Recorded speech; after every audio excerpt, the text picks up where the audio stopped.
तो हेलो बच्चों, आज हम लोग क्लास 12th के केमिस्ट्री का प्रीवियस ईयर क्वेश्चन पेपर 2023 का इस क्वेश्चन पेपर का कंप्लीट सोल्यूशन देखने वाले हैं।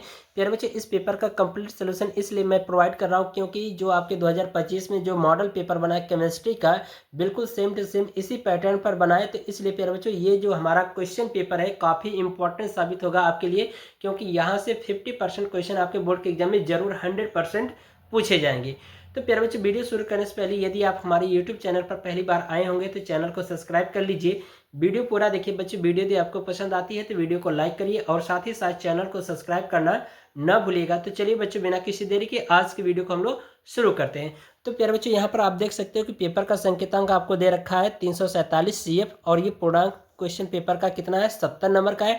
और इस पेपर को सॉल्व करने के लिए आपको 3 घंटे 15 मिनट का समय दिया जाएगा। यहाँ पर प्यारे बच्चों कुछ निर्देश दिए गए हैं जिसको आपको पढ़ लेना है और पढ़ करके जो कहा गया है उसको आपको एग्जाम में पालन करना होगा। ठीक है, ये चीज़ समझ में आ रहा है। अब प्यारे बच्चों, यहाँ पर देखिए कुछ यहाँ पर यही चीज़ इंस्ट्रक्शन इंग्लिश में लिखा गया है, तो इसको छोड़ रहे हैं, आगे पेज पर क्वेश्चन देखते हैं। ठीक है, तो बच्चों यहाँ पर देखिए प्रश्न नंबर 1 में कहा जा रहा है कि इस प्रश्न के प्रत्येक खंड के 4 विकल्प दिए गए हैं, सही विकल्प चुनकर उसे अपनी उत्तर पुस्तिका में लिखिए। ठीक है, तो प्यारे बच्चों, ये जो क्वेश्चन नंबर आपका क दिया गया ये आपका ठोस अवस्था चैप्टर से था। ठीक है, जो आपके सिलेबस से इस बार हटा दिया गया है। ठीक है, तो इसलिए इस क्वेश्चन को देखेंगे नहीं, हालांकि ये जो ऑप्शन सही होगा वो डी वाला सही हो जाएगा। ठीक है, अब इसके बाद ख वाले में देखिए कहा जा रहा है कि तापमान में स्वतंत्र सांद्रता इकाई होती है, यानी तापमान से स्वतंत्र सांद्रता इकाई होती है, वो किसकी होती है प्यारे बच्चों, मोलरता की। ठीक है, तो ऑप्शन नंबर डी सही हो जाएगा। ठीक है, चलिए अगला क्वेश्चन देखिए। ग में कहा जा रहा है कि प्रथम कोटि की अभिक्रियाओं के लिए वेग स्थिरांक की इकाई होती है, तो सेकंड इनवर्स होता है, तो इसका ऑप्शन नंबर सी सही हो जाएगा।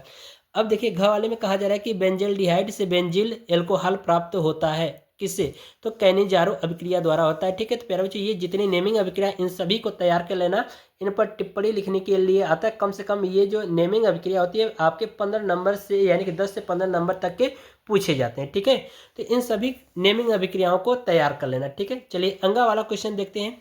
इसमें कहा जा रहा है कि हिंसबर्ग अभिकर्मक होता है, तो प्यारे बच्चों जो हिंसबर्ग अभिकर्मक होता है वो कैसा होता है, तो वो होता है हमारा बेंजीन सल्फोनिल क्लोराइड होता है, तो ऑप्शन नंबर बी सही हो जाएगा। चलिए अगला क्वेश्चन देखते हैं।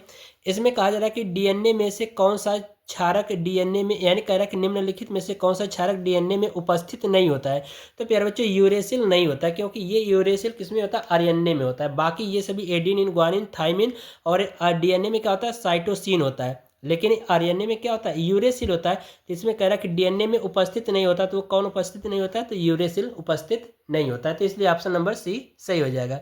चलिए अगला क्वेश्चन देखते हैं। प्रश्न नंबर 2 में देखिए प्यारे बच्चों कहा जा रहा है क वाले में कि साटकी दोष क्या है, साटकी दोष की उपस्थिति से जालक के घनत्व पर क्या प्रभाव पड़ता है, तो ये आपके सिलेबस से हटा दिया गया है। ठीक है, तो इसको छोड़ दीजिए। ठीक है, बाकी इसमें ख वाले में देखिए कहा जा रहा है कि परासरण दाब को परिभाषित कीजिए, और कहा जा रहा है कि आप कैसे प्रदर्शित करेंगे कि परासरण दाब एक अणुसंख्य गुणधर्म है। ठीक है, तो परासरण दाब क्या होता है, तो इसकी परिभाषा हम लोग यहाँ पर समझ लेते हैं। ठीक है, तो यहाँ पर देखिए परिभाषा मैंने लिखा है, इसमें हेडिंग लगा करके कह रहा है कि किसी विलयन को अर्धपारगम्य झिल्ली द्वारा, यानी कह रहा है कि किसी विलयन को अर्धपारगम्य झिल्ली द्वारा विलायक से पृथक रखे तो परासरण दाब को रोकने के लिए विलयन पर लगाया गया दाब उस विलयन का क्या कहलाएगा, परासरण दाब कहलाएगा। जैसा कि यहाँ पे आप चित्र में देखिए, ये हमारा कोई एक पात्र है और इसमें 2 तरह के विलयन भरे गए, एक हमारा सांद्र विलयन है और एक हमारा क्या है, तनु विलयन है।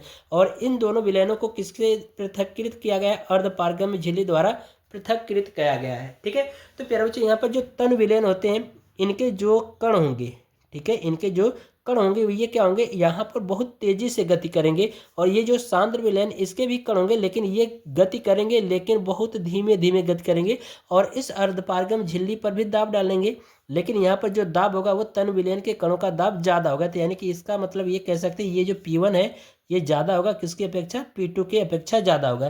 तो इसलिए प्यारे बच्चों अब ये क्या होते हैं कि जो ये तन विलयन के जो कण होते हैं वो अर्धपारगम झिल्ली से स्वतः क्या होते हैं, आर पार करके, यानी कि इससे निकल कर कहाँ की ओर जाने लगेंगे, सांद्र विलयन की ओर जाने लगेंगे। तो यह हमारी क्रिया क्या कहलाती है, परासरण कहलाती है। अब परासरण को रोकने के लिए इन विलयनों पर जो दाब लगाया जाता है जिससे ये परासरण क्रिया रुक जाती है, तो वह दाब हमारा क्या कहलाता है, परासरण दाब कहलाता है। यही चीज़ यहाँ पर परिभाषा में लिखा गया है।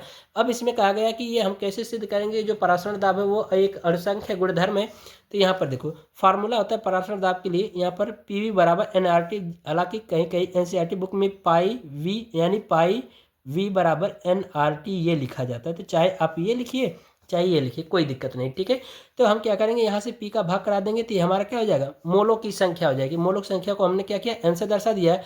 बाकी ये हमारा क्या है, एक कांस्टेंट है। तो हम कह सकते हैं जो परासरण दाब है यानी कि पाई, ये क्या होगा, मोलों की संख्या के समानुपाती होगा या अनुक्रमानुपाती होगा। यानी कि इसका मतलब कि मोलों की संख्या बढ़ेगी तो परासरण दाब का मान भी क्या होगा, बढ़ेगा। तो इसलिए इससे सिद्ध होता है कि जो हमारा परासरण दाब है वह क्या, एक असंख्य गुणधर्म है, ठीक है। तो इतना आपको सॉल्यूशन में दे देना है, ठीक है। बाकी ग में देखिए कहा जा रहा है कि आयनों के स्वतंत्र अभिगमन के कोलराउस को यानी कोलराउस नियम को समझाइए, और कहा जा रहा है कि इस नियम के एक अनुप्रयोग को लिखिए। तो प्यारे बच्चों, मैंने कोलराउस का नियम प्रोवाइड कर दिया है।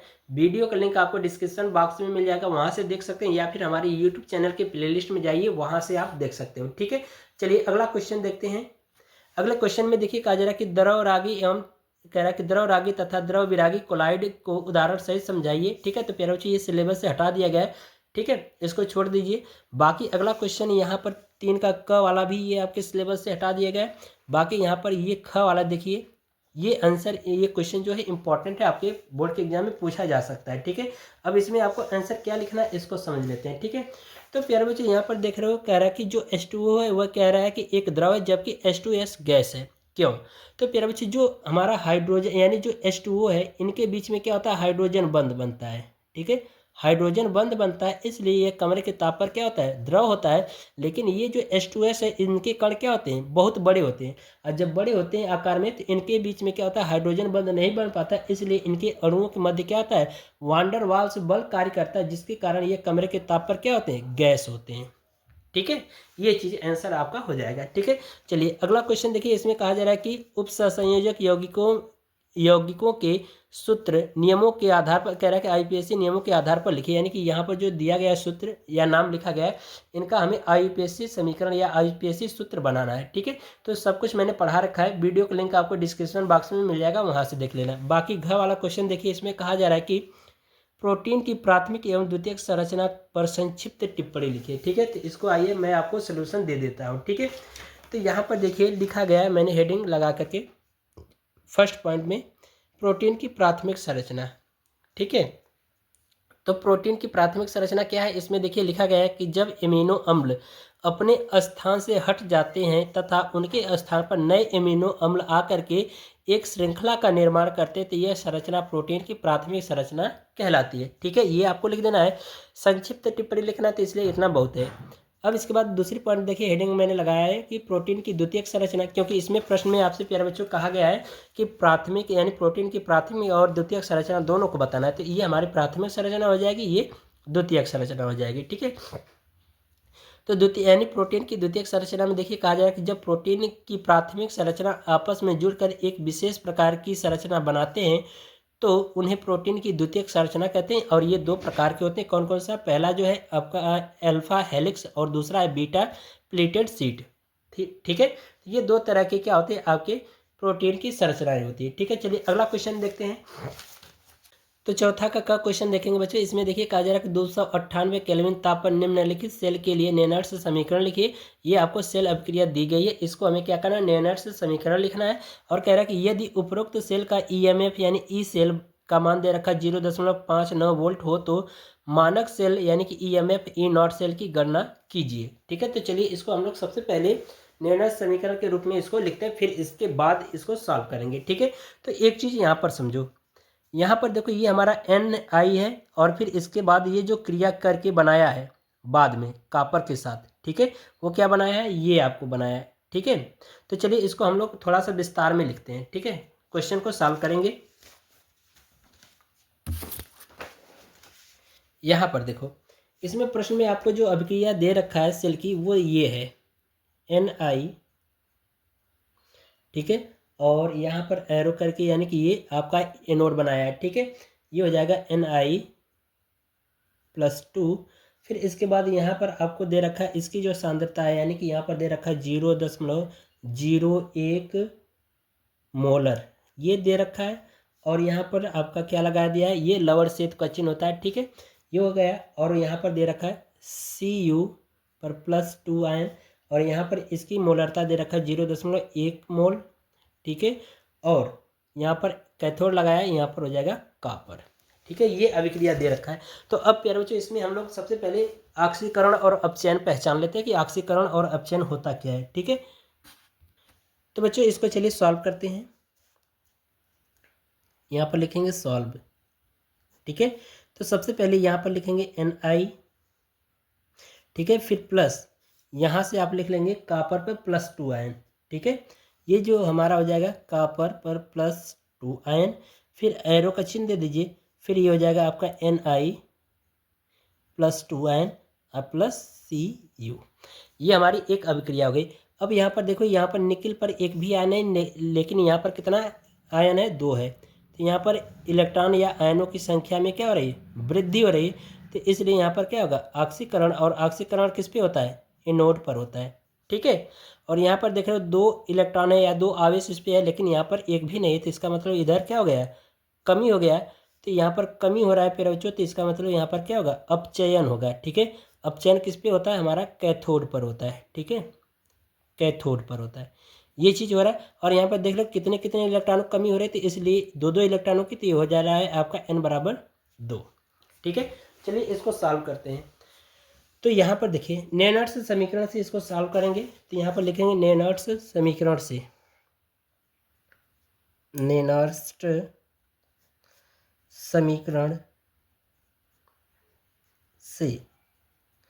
तो नेनर्स समीकरण क्या होता है बच्चों, इसका होता है यहाँ पर फार्मूला ई सेल बराबर ई नॉट सेल माइनस, ये हो जाएगा 0.0591 अपान n लॉग एनोड बटे कैथोड। ठीक है, ये हमारा फार्मूला होता है नेनर्स समीकरण का। ठीक है, अब इसे मान रख करके सॉल्व कर दो। तो ये हो जाएगा ई नॉट सेल ई सेल बराबर, और यहाँ पर देख रहे हो प्रश्न में ई सेल का मान दे रखा है। ई सेल का मान दे रखा है कितना, 0.59 दे रखा था। ठीक है, तो ये हो जाएगा 0.59, और इसका मान पूछा जा रहा है। तो ये हो जाएगा ई नॉट सेल माइनस, ये हो जाएगा 0.0591, और n बराबर यहाँ से कितना 2 हो जाएगा। ये हो जाएगा एनोड बटे कैथोड। तो एनोड का मान देख रहे हो प्रश्न में आपको दे रखा है कितना, ये दे रखा है। ठीक है, ये एनोड का है, ये कैथोड का है। तो एनोड का मान कितना हो जाएगा, यहाँ से आपका हो जाएगा आपका 0.01 और बट्टे 0.1, ये हो जाएगा। अब यहाँ से इसको क्या करते हैं, सॉल्व कर लेते हैं। ठीक है, तो ये हो जाएगा आपका 0.59 बराबर ई नॉट सेल माइनस, ये हो जाएगा 0.0591 बट्टे 2। इसको क्या करेंगे, दशमलव हटाने के लिए अंश और हर में 100 से गुणा और 100 से भाग कर देंगे। तो ये हो जाएगा 1/10। ठीक है, ये हो जाएगा। अब इसी को आगे सॉल्व कर देंगे बच्चों। तो ये हो जाएगा, देखिए इसको ऐसे ही नोट कर लीजिए। तो ये हो जाएगा आपका 0.59 बराबर ई नॉट सेल माइनस, ये हो जाएगा 0.0591 बटा 2, और ये हो जाएगा लॉग, यहाँ पर लॉग लिख दीजिएगा। ठीक है, लॉग, और यहाँ पर भी लॉग। ठीक है, ये हो जाएगा आपका 10 की पावर -1। ठीक है, ये हो जाएगा फार्मूला हमारा लॉग का। लॉग m के पावर n बराबर होता है n माइनस लॉग m, ये होता है। तो इसी पर विस्तार कर देंगे। ठीक है, ठीक है, तो इसी का विस्तार कर दीजिए। तो ये हो जाएगा आपका 0.59 बराबर ई नॉट सेल माइनस 0.0591 अपान 2, ये हो जाएगा -1, और ये log 10 हो जाएगा। तो log 10 का मान 1। ठीक है, तो ये माइनस आगे आ जाएगा। तो ये हो जाएगा 0.59 बराबर ई नॉट सेल। ठीक है, और ये प्लस, ये हो जाएगा 0.0591 बटा 2। ठीक है, इसको पक्षांतर करके इधर लाइए। तो ये हो जाएगा ई नॉट सेल बराबर, ये हो जाएगा आपका 0.59, और माइनस ये हो जाएगा 0.0591 बटा 2। इसको सॉल्व कर देंगे प्यारे बच्चों। तो इसका फाइनली आंसर आ जाएगा आपका 0.56 वोल्ट, ये आंसर हो जाएगा। ठीक है, इस तरह के क्वेश्चन आपके बोर्ड के एग्जाम में 100% पूछे जाते हैं, तो बच्चों इसको तैयार कर लेना। ठीक है, चलिए अगला क्वेश्चन देखते हैं। इसमें देखिए कहा जा रहा है कि ख वाले में कि पहली पॉइंट और दूसरी पॉइंट में कह रहा है कि स्कंदन पर संक्षिप्त टिप्पणी लिखी, और यहाँ पर कह रहा है साबुन की पायसीकरण तथा मिसेल बनने पर आधारित होती है। कह रहा है इस पर भी संक्षिप्त टिप्पणी लिखी। ठीक है, तो ये सिलेबस से आपको हटा दिया गया, तो इसलिए इसको नहीं देखेंगे। बाकी ये क्वेश्चन मैंने पुरानी वीडियो में पढ़ा रखा है, वहाँ से आप देख लीजिए। वीडियो का लिंक आपको डिस्क्रिप्शन बॉक्स में मिल जाएगा। बाकी ये प्यारे बच्चों आप अपने से देख लेना। ठीक है, चलिए अगला क्वेश्चन हम लोग देखते हैं। बाकी प्रश्न नंबर 5 देखिए प्यारे बच्चों, काफ़ी इंपॉर्टेंट क्वेश्चन, इसको आप तैयार कर लीजिए। ठीक है, बहुत बड़ा क्वेश्चन है, इसलिए सॉल्व कर नहीं करा रहा हूँ, लेकिन आप जरूर इसको कर लीजिए। ठीक है, चलिए अगला क्वेश्चन देखेंगे। यहाँ पर ख वाले में इन सबको मैंने करा रखा है, वहाँ से देख लेना। बाकी ये दूसरा क्वेश्चन आप देख लो। ठीक है, दूसरे क्वेश्चन में कह रहा है कि ये 0.69 गुणे 10⁻³ मिनट इनवर्स दे रखा है। तो कह रहा है कि अर्ध आयु की गणना कीजिए। तो ये जो प्यारे बच्चों हमारा के का मान दे रखा है। ठीक है, तो हमें किसका मान पूछा जा रहा है? अर्ध आयु यानी टी हाफ का मान पूछा जा रहा है। तो इसका फार्मूला होता है टी हाफ बराबर 0.693 बटा ये हो जाएगा के। तो इसी मान रख दे, तो ये हो जाएगा 0.693 बटा, इसका मान यहाँ पे दे रखा है 6.93 गुणे 10⁻³ इसको ऊपर भेज दीजिए, तो ये हो जाएगा आपका 0.693। ये 3, ये जो ऊपर जाएगा 10 घात प्लस हो जाएगा, यानी 10 घात जो 3 प्लस हो जाएगा, और ये दशमलव एक स्थान पर लाने के लिए 10 से और गुणा कर देते हैं। अब बटे यहाँ पर भी 10 से गुणा कर देंगे, तो हो जाएगा 6.93 और गुणे 10 यहाँ पर बच रहा है, तो ये हमारा गुणा हो जाएगा, तो इससे कट जाएगा, और यहाँ पर 2 घात इससे कट जाएगा, तो बचेगा टी हाफ बराबर ये आपका बच जाएगा 10⁻² मिनट, यानी कि 100 मिनट। ये आपका आंसर हो जाएगा। ठीक है, इसको आप कर ले लीजिए। बाकी ये क्वेश्चन देखिए ग वाला, इसको आप स्वयं कर लेना। ठीक है, बाकी ये क्वेश्चन मैंने पढ़ा रखा है। वर्नर की अवधारणाओं को समझाइए, यानी वर्नर सिद्धांत पूछा गया है, तो ये आप देख लेना। ठीक है, वीडियो का लिंक आपको डिस्क्रिप्शन बॉक्स में मिल जाएगा। चलिए अगला क्वेश्चन देखते हैं। प्रश्न नंबर 6 देखिए प्यारे बच्चों, ये आपके सिलेबस से हटा दिया गया है। ठीक है, तो इसको नहीं देखेंगे। बाकी ये सभी क्वेश्चन आप तैयार कर लीजिए। ठीक है, मोस्ट इंपॉर्टेंट है, यहाँ से रिपीट किया जा सकता है। ठीक है, चलिए अगला क्वेश्चन देखते हैं। प्रश्न नंबर 7 का क में देखिए कहा जा रहा है कि हेलो एल्केन में एक अणुक तथा द्विअणुक नाभिक रागी प्रतिस्थापन अभिक्रियाओं की क्रिया विधि वर्णन कीजिए। ठीक है, इनको आप देख लीजिए, इंपॉर्टेंट क्वेश्चन है। ठीक है, अथवा करके ये सभी अभिक्रिया मैंने पढ़ा रखा है, वहाँ से आप देख लेना। ठीक है, बाकी ख वाली भी नेमिंग अभिक्रिया, इनको भी चेक कर लीजिएगा। ठीक है, तो इस तरह से प्यारे बच्चों आज का जो हमारा क्वेश्चन पेपर है वो कंप्लीट सॉल्व होता है। ठीक है, तो प्यारे बच्चों वीडियो यदि आपको पसंद आती है तो वीडियो को लाइक करिए, और साथ ही साथ चैनल को सब्सक्राइब करना न भूलिए। मिलते हैं आपसे अगली वीडियो में, तब तक के लिए गुड बाय, थैंक यू, जय हिंद।